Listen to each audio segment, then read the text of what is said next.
আসসালামু আলাইকুম এভরিওয়ান, সবাই কেমন আছেন? আমি আল্লাহর রহমতে অনেক ভালো আছি। ঈদুল আজহার অগ্রিম শুভেচ্ছা জানিয়ে আমার আজকের ব্লগটি শুরু করছি। যারা প্রতিনিয়ত আমার সাথে আছেন তাদেরকে জানাচ্ছি শুভেচ্ছা, এবং যারা নতুন করে আমার সাথে জয়েন হয়েছেন তাদেরকে জানাচ্ছি আমার নতুন একটি ব্লগ দেখার আমন্ত্রণ।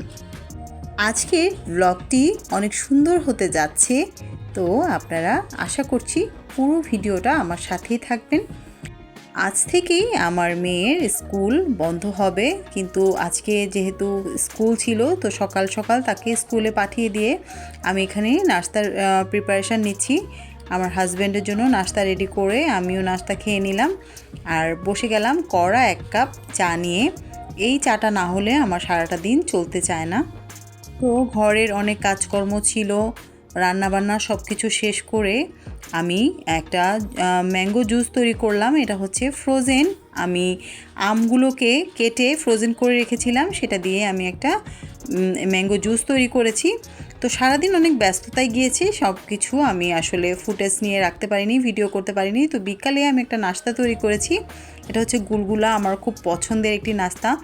তো সন্ধ্যার দিকে পরিবেশটা দেখতে পাচ্ছেন, খুব সুন্দর মনে হচ্ছিল যেন বৃষ্টি হবে, ভেজা ভেজা সুন্দর একটা পরিবেশ। তো এর মধ্যে আমরা খাওয়া দাওয়া শেষ করলাম।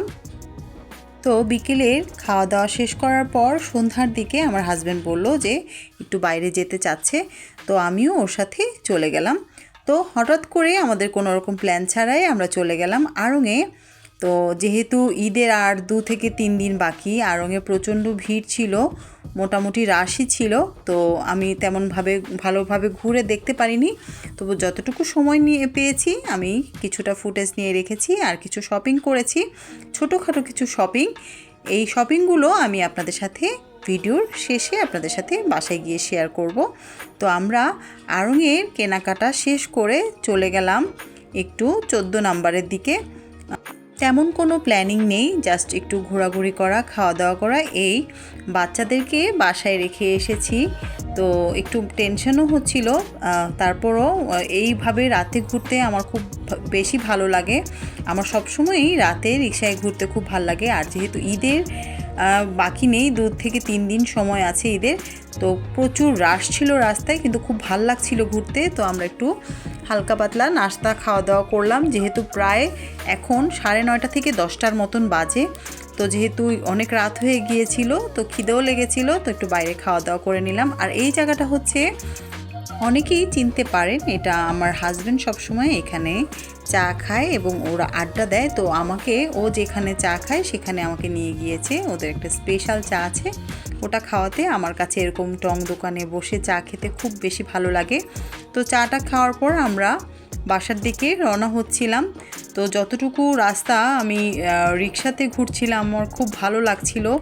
আমি এই জিনিসটা খুব ভালো লাগে আমার কাছে, ঈদের আগে যখন সব রাস্তাঘাট জমজমাট থাকে তখন আমার রিক্সায় ঘুরতে খুব ভালো লাগে। তো যদিও বের হয়েছিলাম একটা কাজে, কিন্তু এভাবে প্ল্যানিং ছাড়া ঘুরতে এবং শপিং করতে আমার কাছে বেশ ভালো লাগে। তো আজকে সারাটা দিন যদিও অনেক হ্যাকটিক গিয়েছিল, কিন্তু সন্ধ্যার পর থেকে আমার সন্ধ্যাটা অনেক বেশি স্পেশাল হয়ে গিয়েছিল এবং আমার কাছে খুব ভালো লেগেছে অনেক দিন পর এভাবে রাতে রিক্সা ঘুরতে। আর সংসারের চিন্তা ছেড়ে এভাবে ঘুরতে আসলেই ভালো লাগে। তো আমরা বাসায় চলে আসলাম, বাসায় আসার পর আপনাদের সাথে আনবক্সিং করছি আমি কী কিনেছি।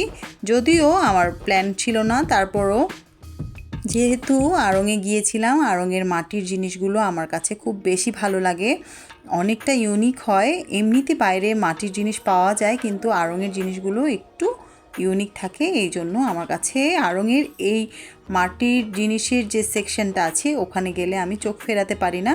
তো আমি তেমন বেশি কিছু কিনিনি, যা কিনেছি আপনাদের সাথে শেয়ার করছি।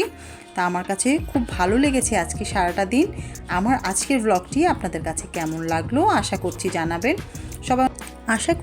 জানাবেন। তো আমার আজকের ব্লগ এই পর্যন্ত, নেক্সট ব্লগ দেখার আমন্ত্রণ জানিয়ে আজকের মতো শেষ করছি। আল্লাহ হাফেজ।